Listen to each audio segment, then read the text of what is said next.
Radio Silaturahim dan Rasil TV untuk Islam yang satu. Ya, masih bersama Rizka Agustin, Yusuf Subangkit, serta Cindy dan Imron dari Rasil TV pada hari ini dengan tema kita Akhlak dalam Al-Quran. Baik Ustadz, kita sudah ada beberapa SMS. Kita langsung menjawab SMS ya Ustadz ya. Iya. SMS yang pertama dari hamba Allah.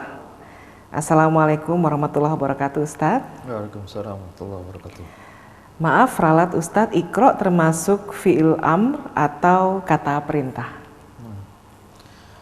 Bismillahirrahmanirrahim.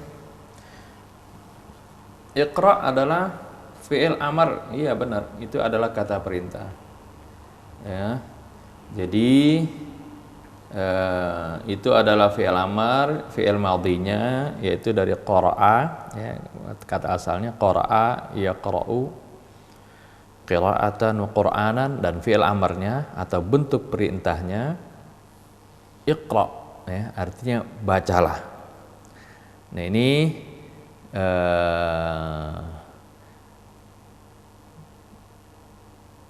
mungkin ada salah pengertian tadi.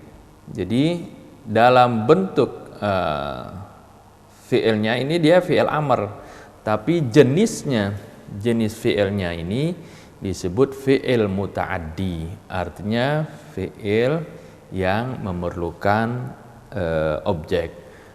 Fi'il itu ada dua jenis, ada fi'il muta'addi, ada fi'il lazim, ya, dalam bahasa Arab. Itu fi'il muta'addi arti tadi fi'il yang memerlukan objek.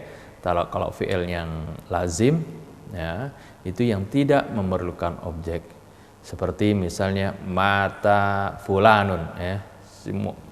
Mata itu fi'il juga, kata kerja juga. Tapi dia tidak memerlukan objek, meninggal si fulan, udah.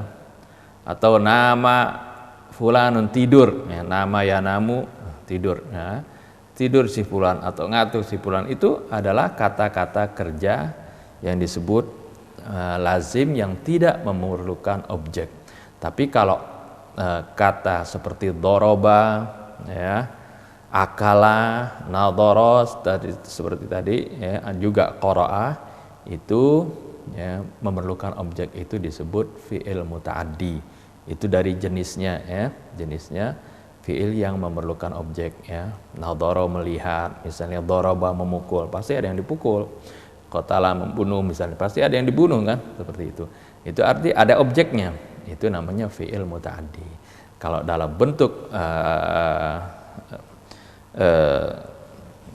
kaidahnya dia memang benar tadi, iqra adalah fi'il amr, bentuk perintah, ya, bentuk perintah. Tapi perintah ini jenisnya dari kata kerja yang muta'addi, ya, artinya kata kerja yang memerlukan objek, ya. Sebab ada kata kerja yang tidak memerlukan objek, seperti tadi nam, tidurlah, ya.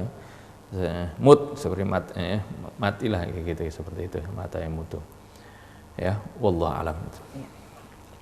Baik, SMS selanjutnya dari Ibu Nani di Depok. Assalamualaikum Ustadz. Waalaikumsalam warahmatullahi wabarakatuh. Mohon pencerahannya makna Quran surat An-Nur ayat 22. Syukran. Surah An-Nur ayat 22, ya, yang berbunyi A'udzubillahi minasyaitonirrajim wa la ya'tali ulul fadli minkum was-sa'ati ayyutu ulil qurba wal masakina wal muhajirina fi sabilillah wal ya'fu wal yasfahu ala tuhibbuna ay yaghfirallahu lakum wallahu ghafurur rahim. Ya, dan janganlah orang yang mempunyai kelebihan, keluasan bersumpah untuk tidak memberikan bantuan kepada kerabatnya dan orang-orang miskin dan para muhajirin di jalan Allah.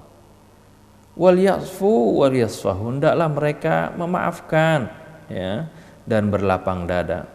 Ala tuhibbuna ay yaghfirallahu lakum, apakah kalian tidak mau Allah mengampuni kalian? Wallahu ghafurur rahim, dan Allah Maha Pengampun lagi Maha Penyayang. Ayat ini berkenaan dengan peristiwa hadithul ifki, peristiwa fitnah terhadap Sayyidatina Aisyah radhiyallahu anha ummul mukminin. Ya. Panjang ceritanya, bagaimana ya kita ketahui Sayyidatina Aisyah ya pada suatu waktu ikut dalam peperangan bersama Rasulullah SAW. Ya, Rasulullah SAW biasa kalau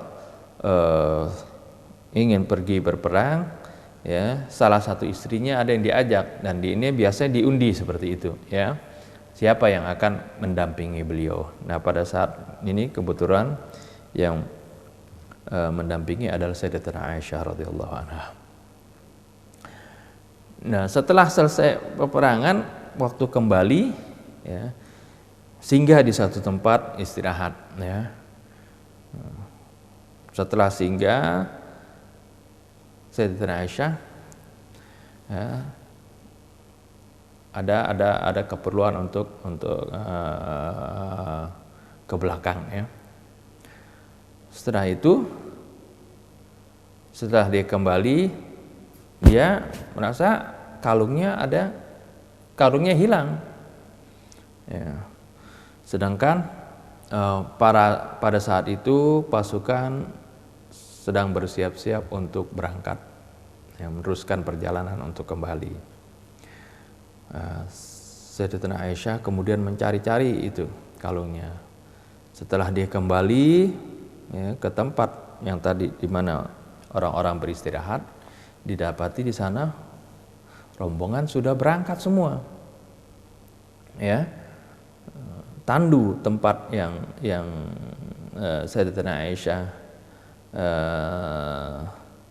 naiki dibawa karena dianggap Sayyidatina Aisyah ada di sana. Akhirnya karena udah ketinggalan, akhirnya tetap Sayyidatina Aisyah tunggu di sana, ya, menunggu, ya, mungkin ntar juga balik. Kemudian tahu-tahu ya ada sahabat Rasul SAW yang memang tugasnya dia belakangan, ya. Jadi untuk istilahnya ditugaskan jalannya belakangan dari rombongan tadi. Akhirnya dia melihat ada Sayyidatina Aisyah. Ya, dia kemudian dipersilakan Siti Aisyah naik ke kendaraannya, dan dia sama sekali tidak berbicara, tidak melakukan apa-apa. Kemudian dibawalah sampai ya masuk kota Madinah, dan ketika sampai kota Madinah, orang-orang munafik kemudian menyebarkan fitnah bahwasanya Sayyidatina Aisyah melakukan suatu perbuatan yang tidak senonoh kepada sahabat tadi, yang Safwan ibn Mu'attal, ya, nama sahabatnya.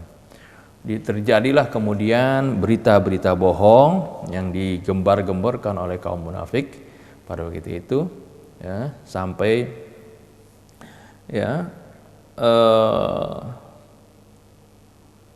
lama waktu itu, ya, sampai sebulan lebih gitu peristiwa ini menyebar di kalangan kaum muslimin, dan kebetulan Siti Aisyah setelah itu sakit, ya. Jadi berita ini terus berkembang di kalangan kaum muslimin yang menjelek-jelekan atau memfitnah Sayyidatina Aisyah radhiyallahu anha. Singkat ceritanya akhirnya ya turun ayat Al-Quran yang membebaskan atau mengklarifikasi bagaimana berita sebenarnya, ya, tentang orang-orang yang memfitnah Sayyidatina Aisyah itu melakukan perbuatan yang tidak benar, ya. Nah, di antara mereka yang ikut menyebarkan berita bohong tersebut, nggak taunya di sana ada sepupunya Sayyidina Abu Bakar Siddiq sendiri, ya, yang bernama Mistah, ya. Dia ini sudah sepupu dan juga orang yang biasa dibiayai, dikasih nafkah oleh Sayyidina Abu Bakar. Orang sudah biasa, dia biasa dikasih makan, istilahnya dibiayain, ya. Kemudian kok malah dia yang ikut menyebarkan atau menghembuskan berita-berita bohong tadi. Sayyidina Abu Bakar ya sebagai orang tua yang marah, dan bukan itu saja kan, ini adalah istri Rasulullah SAW, sehingga Sayyidina Abu Bakar bersumpah, ya, untuk menghentikan bantuan, ya, sampai bersumpah saya nggak mau bantu lagi kamu. Nah, seperti itu. Akhirnya setelah turun berita atau ayat Quran tentang membersihkan nama baik Sayyidatina Aisyah, nah ayat ini pun turun, ya, wala ya'tari ulul fadli minkum was-sa'ati ayyutu ulil qurba wal masakin. Janganlah orang yang memiliki kekayaan, yang memiliki keluasan dalam rezeki bersumpah untuk tidak berbuat baik terhadap kerabat-kerabatnya. Jadi padahal itu adalah merupakan apa yang disumpahkan oleh Sayyidina Abu Bakar. Ini wajar orang yang marahkan orang yang biasa kita kasihi, orang biasa kita bantu, kok giliran kita susah malah dia ikut menyebarkan berita bohong. Ini secara manusiawi, ya, bagaimana orang nggak marah, pasti marah, ya. Keluarganya misalnya dicemarkan, ya. Padahal orang yang mencemarkan itu juga, ya, bukan sebagai sumbernya, dia ikut-ikutan gitu, itu orang yang kita bantu. Nah ini kemudian ditegur oleh Allah Subhanahu wa Ta'ala, ya, janganlah orang yang memiliki kekayaan, memiliki keluasan, ya, sampai bersumpah untuk tidak membantu, ya, kerabatnya. Akhirnya Sayyidina Abu Bakar ketika turun ayat ini dikatakan, ya, saya maafkan, ya Allah, saya ampun. Ala tuhibbuna ayyaghfirallahu lakum. Ya, tidakkah kalian mau, tidakkah kalian ingin Allah memaafkan kepada kalian, mengampuni kalian? Sayyidina Abu Bakar bilang, saya mau, ya, ingin diampuni oleh Allah Subhanahu wa Ta'ala. Oleh karena itu saya maafkan Mistah, dia punya sepupu tadi, dan dia lanjutkan tetap bantuannya dilaksanakan, ya, atau dijalankan seperti biasa. Kemudian sumpahnya dia kafarat, ya. Di kafarat sumpahnya karena dia bersumpah tadi, ya, untuk tidak memberikan bantuan lagi, sumpahnya di kafarat, ya, dengan puasa 3 hari.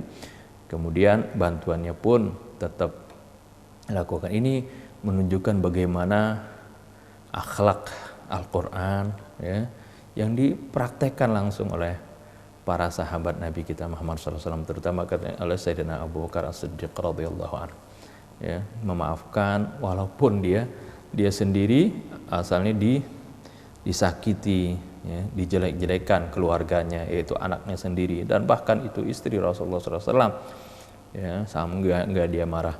Tapi dengan nasihat dan dengan akhlak Al-Quran, bagaimana seorang itu, ya, perintahkan untuk memberikan maaf, ya, membuka, melapangkan dadanya, ya, artinya membersihkan dirinya, hatinya daripada rasa benci, ya, kepada orang-orang yang asalnya tentu saja, ya, Mistah ini setelah itu, ya, setelah ketahuan bahwasanya ini berita adalah berita bohong yang dihembuskan oleh kaum munafikin, dia pun meminta maaf dan dia bertobat, ya. Dan Sayyidina Abu Bakar pun memaafkan kesalahan sepupunya tadi, ya, dan tetap melanjutkan bantuan yang dia berikan. Ini adalah akhlak Islam, ya, yang ditunjukkan di dalam Al-Quran. Insya Allah nanti banyak sekali akhlak-akhlak yang dicontohkan dalam Al-Quran yang akan kita bahas nanti, ya, sedikit demi sedikit, ya, karena ini adalah merupakan buku atau kitab suci yang merupakan petunjuk bagi kita agar supaya kita memperbaiki karakter kita, akhlak kita dengan mengamalkan Al-Qur'anul Karim. Ini contoh bagaimana sahabat-sahabat dulu ya, yang setia kepada Rasulullah SAW ini ya, terutama al-muhajirin wal ansar, as-sabiqina minal muhajirin wal ansar, begitu patuh ya, begitu waqafan inda kitabillah, artinya mereka sangat teliti ya, sangat patuh apabila ada instruksi ada perintah-perintah dari Allah Subhanahu wa taala dalam Al-Qur'an. Wallahu a'lam. Baik, SMS selanjutnya dari Bapak Abu Rido. Assalamualaikum warahmatullahi wabarakatuh. Waalaikumsalam warahmatullahi wabarakatuh. Al-Quran sudah lengkap dan sempurna sebagai pegangan hidup, apalagi Rasulullah SAW sebagai contohnya. Tapi terkadang ketika saya ada masalah, masih belum bisa menyerahkan diri kepada Allah seperti janji Allah yang ada di Al-Quran. Wassalamualaikum. Ya. Bismillahirrahmanirrahim. Ya, pertanyaannya tidak ada pertanyaan ya Bu Rito. Jadi ini mungkin curhatan ini ya memang seperti itu ya. Kita harus jadikan Al-Quran pedoman, kisah-kisah dalam Al-Quran hendaknya menjadi teladan bagi kita ya. Dan ini ya harus terus menerus dilatih ya. Kita memang diperintahkan untuk mengikuti segala perintah Allah Subhanahu wa taala dan menjauhi segala larangannya ya. Apa yang ada dalam Al-Qur'an hendaknya kita ikuti. Akan tetapi ya, setiap orang memiliki kapasitas dan kemampuan masing-masing. Hendaklah tapi walaupun demikian kita berusaha dengan sekuat tenaga. Kita berusaha sekemampuan kita ya. Tidak dapat kita mencapai 100 ya, jangan mungkin kita baru mencapai 20%, 30%, kemudian 20% dan 30%-nya itu kita tinggalkan. Ini tidak ya, tetap kita laksanakan, sehingga di dalam usul fikih disebutkan malah yudrak kulluhu la yutrak kulluh. Apa yang kita tidak dapat laksanakan semuanya, jangan sama sekali ditinggalkan gitu. Jadi oleh karena itu juga firman Allah di samping Allah sebutkan ittaqullaha haqqa tuqatih, bertakwalah kalian dengan sebenar-benarnya takwa ya. Tapi juga ada firman Allah ittaqullaha mastata'tum, bertakwalah kalian sesuai dengan kemampuan kalian.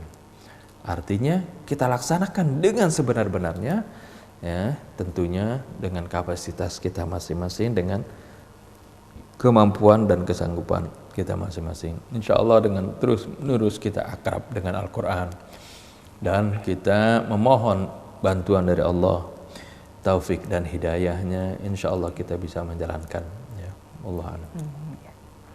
Baik, SMS selanjutnya dari Bapak Jordan di Bintaro. Ya. Assalamualaikum warahmatullahi wabarakatuh. Pak Ustadz Hamzah yang dirahmati Allah. Waalaikumsalam warahmatullahi wabarakatuh. Saya ingin bertanya, maaf, kenapa ada orang non-muslim yang berakhlak islami, tetapi orang Islam akhlaknya pada rusak? Wassalamualaikum. Waalaikumsalam warahmatullahi wabarakatuh, kepada Bapak Jordan di Bintaro ya. Nah inilah ya, banyak di antara orang muslim, orang yang mengaku muslim, tapi dia tidak mengamalkan apa yang diperintahkan oleh Allah Subhanahu wa taala. Ya, akhlaknya tidak baik ya. Mungkin menjalankan ibadah ritual iya ya. Misalnya melaksanakan sholat, puasa seperti itu, bahkan pergi haji berkali-kali, misalnya umrah seperti itu. Akan tetapi makna dari ibadah ritual tersebut, yang mana tujuannya tiada lain ya, dari perintah sholat, perintah puasa ini adalah pembinaan karakter, pembinaan akhlak ya. Orang kalau mau diterima, ya, kalau mau tahu diterima akhlak, sholatnya, puasanya, kita lihat apakah karakternya menjadi berubah atau tidak, ya, menjadi baik atau tidak. Sebab bagaimana disebutkan dalam surah Al-Maun, Allah menyebutkan fawailul lil musallin alladzina hum an salatihim sahun alladzina hum yura'un wa yamna'unal ma'un. Ya, celaka bagi orang yang musallin yang melaksanakan sholat, ya. Dia tidak mendirikan sholat. Melaksanakan sholat artinya melaksanakan praktek sholat, gerak-gerik sholat, bacaan-bacaan sholat dilaksanakan, tapi setelah selesai sama sekali tidak ada athar, tidak ada dampak sama sekali dari sholatnya. Ini yang dikatakan sahun, lalai. Ini yang celaka mereka, ya. Alladzina hum dicerangkan pada ayat berikutnya. Kenapa demikian? Alladzina hum yura'un wa yamna'unal ma'un. Itu mereka-mereka yang riya dalam sholatnya. Sholat hanya ingin disebut, oh dia sebagai seorang yang soleh misalnya, seorang muslim, seorang yang taat, ya, ingin dipuji orang, riya. Wa yamna'unal ma'un, dan enggan memberikan bantuan, ya, kepada orang lain, memberikan pertolongan, nggak mau. Ini artinya sholatnya tidak berdampak kepada kehidupan sosial di masyarakat. Nah, inilah tujuannya ibadah-ibadah ritual ini sebenarnya adalah untuk mendidik, menggembleng seseorang menjadi baik akhlaknya. Oleh karena itu dalam surat Thaha Allah Subhanahu wa taala berfirman, wa aqimis sholata li dzikri. Dirikanlah salat li dzikri, agar supaya kalian ingat kepadaku. Arti kalau orang yang senantiasa ingat kepada Allah, ya, dengan sebab dia salat, ya, dia insya Allah akan perbuatannya akan menjadi baik, akhlaknya baik. Ini adalah tujuannya daripada salat tadi. Juga dalam ayat yang lain, wa aqimus sholata innas sholata tanha 'anil fahsya'i wal munkar. Dirikanlah salat, sungguhnya salat itu dapat mencegah dari perbuatan yang keji dan mungkar. Jadi kalau dia udah salat tapi dia tidak, ya, tercegah dari perbuatan keji dan mungkar, dia masih melakukan kezaliman, masih melakukan kekejian, masih melakukan penipuan, ya, kezaliman, korupsi dan sebagainya, ya, ketahuilah salatnya itu belum berdampak, ya. Itu salatnya itu belum diterima oleh Allah Subhanahu wa taala, ya. Nah, ini adalah merupakan karakter atau pembinaan karakter yang digembleng oleh Allah Subhanahu wa taala melalui ibadah-ibadah ritual ini. Nah, banyak kaum muslimin ya tidak mengamalkan ini. Lalu kita lihat juga bagaimana kalau ada orang non muslim melaksanakan ini. Itulah, ya, artinya banyak amaliyah akhlak islami yang dilakukan oleh orang-orang non muslim. Seperti bagaimana kita melihat tentang kebersihan, kedisiplinan, ya, etos kerja yang baik, ya, seperti orang-orang Jepang gitu misalnya. Ya, mereka jadi baju, ya, dengan karakter-karakter yang di sekolahnya itu dilatih, ya. Bagaimana, ya, saat makan, ya, disiplinnya dari sekolah dilatih terus sehingga menjadi karakter itu yang menjadi akhlak. Walaupun tujuannya adalah, ya, tujuan untuk bukan ukhrawi seperti itu tadi, tapi itulah yang sebenarnya pembinaan akhlak yang dibina oleh Rasulullah SAW. Di samping akhlak kita kepada Allah Subhanahu wa taala juga akhlak terhadap masyarakat, ya. Jadi kalau kita melihat hal tersebut, ya, misalnya ada kebaikan, akhlak yang baik, kebenaran yang dilakukan oleh orang yang non muslim, hendaknya kita yang muslim berkaca diri, hendaknya kita malu, sebab kebenaran itu adalah kebenaran, ya. Kebenaran adalah tetap kebenaran walaupun itu dilakukan oleh siapapun, ya. Orang non muslim kalau itu kebenaran misalnya, ya, misalnya kebaikan, menolong orang, ya, berlaku bersih misalnya, ya, membantu orang lain, ya, dari hal-hal yang baik, itu adalah kebenaran, tetap kebenaran. Tidak bisa kita katakan oh karena yang melakukan adalah orang non muslim itu menjadi suatu kesalahan. Tidak. Kebenaran adalah tetap kebenaran. Alangkah baiknya apabila kebenaran tersebut, ya, dilaksanakan oleh orang non muslim, orang-orang yang muslim. Itu akan jadi lebih baik, ya, kalau kita yang menjadi contoh dari kebenaran tersebut. Ini sebenarnya kalau ada orang non muslim melakukan kebenaran, melakukan perbaikan, itu harusnya menjadi cambuk buat kita agar kita jauh lebih baik dari mereka, karena di tangan kita ada sumber kebaikan, sumber kebenarannya itu Al-Qur'anul Karim. Ya, wallah alam. Ya, baik. SMS yang terakhir di pagi hari ini tentang niat sholat dari hamba Allah di Batam. Assalamualaikum warahmatullahi wabarakatuh, Ustadz. Waalaikumsalam warahmatullahi wabarakatuh. Saya mau tanya tentang niat ketika akan sholat. Apakah niat sholat dibaca dalam hati ketika akan takbiratul ihram atau niat dibaca bersamaan takbiratul ihram? Atau bagaimana, Ustadz? Mohon pencerahannya. Ya. Niat adalah merupakan, ya, suatu yang harus, ya, kita kerjakan dalam segala amal perbuatan kita. Kalau dalam sholat, ya, kita harus niat di dalam hati kita untuk melaksanakan sholat tersebut. Ya, tentunya niat ini dalam hati. Adapun talaffuz bin niyah, arti diucapkan, maka itu bukan sesuatu yang harus, ya, tapi sebagian orang melakukan itu adalah sebagai pengingat bagi dia, sebagai pemantapan bagi dia untuk niatnya tersebut. Artikan tetapi yang wajibnya adalah niat di hati. Kemudian kapan niat itu? Ya, niat itu pada saat kita takbiratul ihram, Allahu Akbar. Katakan bilang Allahu Akbar, kita di situ kita ingat, ya, bahwasanya kita akan melaksanakan salat apa misalnya. Ya, pada saat mungkin kalau secara fikih disebutkan, ya, cara niatnya misalnya kalau dalam bahasa Arabnya, ya, usolli fardhu dhuhri misalnya, ada 4 rakaatin mustaqbilal qiblah ma'muman lillahi ta'ala, seperti itu, atau imaman. Itu panjang sekali, ya, ketika Allahu Akbar, mungkin lama sekali antara Allah dan nggak dapat. Ada orang karena menghafal itu kemudian mau dibarengkan ketika takbiratul ihram, maka terkadang dia sholatnya jadi was-was, wah dia belum niat nih, belum.